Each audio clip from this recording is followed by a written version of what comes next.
Welcome to the battle camp. So today, it's the day after the Manny Pacquiao and Adrien Broner fight. So being in the UK, this fight was kind of live at 5, 6 o'clock in the morning. I went out last night, so when I watched it, I was half asleep and still half drunk. So I haven't got a detailed breakdown of the actual fight. I didn't score it or anything like that. But anyone could see that Pacquiao basically bossed that fight, won majority of the rounds, and got a well-deserved unanimous decision.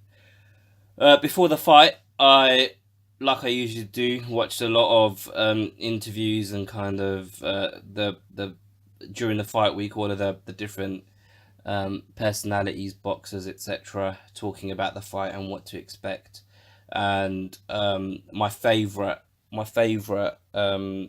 analyst, Paulie Malignaggi, I saw two videos with him basically saying that Broner doesn't throw a lot of punches, not because he hasn't got the work rate in him, it's because he struggles with closing the distance. He kind of plods around following fighters rather than knowing how to close the distance to get into a decent range to let his punches go. That's why he's not very active during his fights. And he actually even said he noticed this before he himself fought Adrien Broner, and he tried to use this to his advantage by using the fact that he was.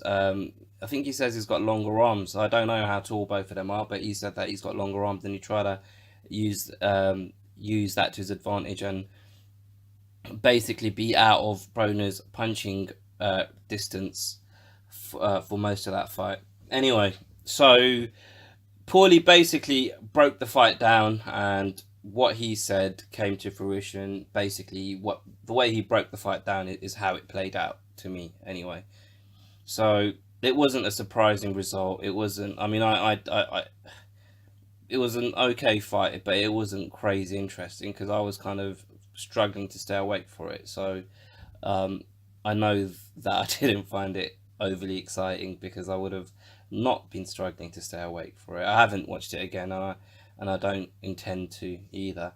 In fact, I might just delete it off my Skybox altogether. Anyway, so some of the things that I took away from this was, firstly, how can Broner genuinely actually think that he won that fight? Like, the way he reacted as soon as the fight ended and he was in the corner and he said, "Oh, they're gonna steal this from me again. They're gonna rob me again," or something like that. I can't remember exactly what he said, but he basically said something to that effect. What fight was he fighting in that he thought that he won it? I literally, I can't understand what happened in that fight for him to think that he won it. Um, I watched the not just the post fight interview, which I thought was fucking. He's just obnoxious, isn't he, Broner? Like the way he acts and behaves, it's just he's a 29-year-old man and he behaves like a child basically. And like I watched his post fight press conference, and Dan Raphael asked him a question.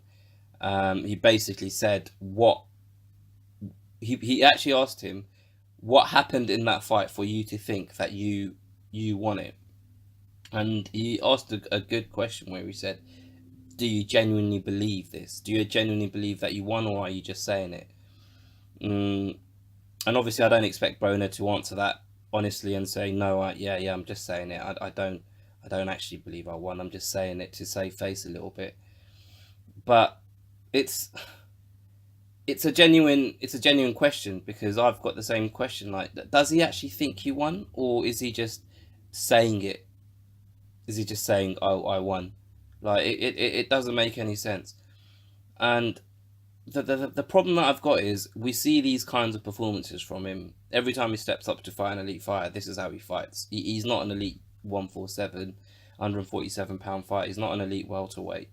So he's in this weird kind of place. He's kind of like a gatekeeper.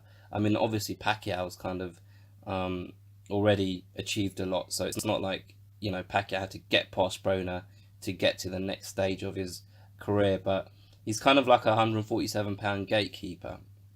He's got this kind of, he's got a big name in boxing, and I'll talk about that a little bit later. But what I don't understand is, if he genuinely believes that he won that fight, then how in the fuck is he going to make any improvements or adjustments to how he fights for this to not happen again? Because if he thinks he's won that fight, he thinks he's boxed well, and he thinks he's done enough to win that fight, then does this mean the next time he fights, he's going to put in the same level of performance? He's not going to tweak anything to say, right, okay, I didn't get the decision this time. Maybe I need to change X, Y, and Z. So next time I fight, this doesn't happen to me again. Is there anyone around him that's going to actually sit him down and say, listen, Adrien, you're talking shit. You didn't win that fight. This is why you didn't win that fight. And this is what you need to do to make, this is what you need to do to have an improved performance to make sure the next time you fight, you win. Does that make sense? Because if he's that delusional, if he's that away with the fucking fairies, then there's no coming back from that, is there? Like, if you think that, it's like fucking running a 100-meter race, blatantly coming second, and then just walking around saying, nah, I actually won that, I should be the gold medalist. Like, it's clear as day he lost that fight. So if he can't see it himself, then how can he improve on what he is at the moment? It doesn't make any sense. Another kind of interesting thing happened is I saw Radio Raheem here on Seconds Out Boxing. I saw Radio Raheem do a quick 2-3 minute interview with him, and he asked him about his weight and the fact that he was well conditioned, and he actually trained hard for this fight. And he said to him, would you consider going back down to 140 pounds? And I think it kind of, rather than it being a question, it was kind of like a polite request. Like, look, you're not as good as these 147-pound fighters. It's probably the most talent-rich division in boxing at the moment. You're never going to beat these guys, so just go back down, man. Go back down to 140. You stand a better chance against those guys. I don't think Broner is interested in doing that, because I don't think he's in this sport now to try and be the best. He's in it to make as much money as he can, which is fine. It's fair enough, because at the end of the day, it's a job. And it's a very difficult job, so you should be compensated well for it. But he keeps getting these chances to fight, you know, top level opposition, and you know, gets paid well, gets big purses, and he's earned that because he's got a following, and he's a bit of a, you know, I wouldn't say necessarily he's a fan favorite, but he's famous. He's a famous boxer. But he hasn't done anything to deserve these opportunities, especially at welterweight. Like, he hasn't gone on this run of beating you know, high level opposition. He keeps talking about he's fought, you know, X amount of champions in a row, but he's got beaten by them. So, you know, it's not like he's, if he's fought these guys and he's like, you know, he's won a couple of them, like, you know, a Mikey Garcia, he lost to, who else has he lost to? He's lost to Porter, he lost to Porter, he lost to Maidana as well. So every time he stepped up, he's lost. So why does he keep getting the opportunity to step up? It's just because he's famous. It's not because it's not off the back of his talent. And if there was no internet, if this was 20 years ago, 30 years ago, he wouldn't be getting these opportunities. It's literally just because he's active on Instagram, and he's not afraid to troll on Instagram, and he does some stupid shit. He does loads of stupid shit on Instagram, and because of that, he gets to fight these high-level fighters. And the reason, and also, these high-level fighters don't mind fighting him because they know it's an easy day's work for him. So yeah, I mean, like, he's not totally talentless. He obviously he's a very, very, very good boxer, but the way his career's panned out, he should have achieved a lot more from how it started to where he is now. And he just let stuff outside the ring get to him. and he just hasn't lived up to the potential I think that he had when he first started. Because when he first started, he seemed like he was going to be the next big thing, but obviously that's fizzled out, and now he isn't. Anyway, that's my 2 pence worth on Adrien Broner.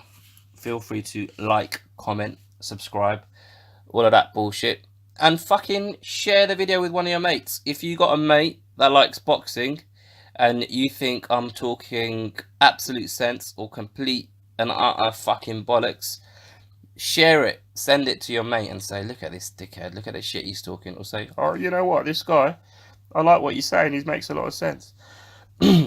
Anyway, I'll see you next time.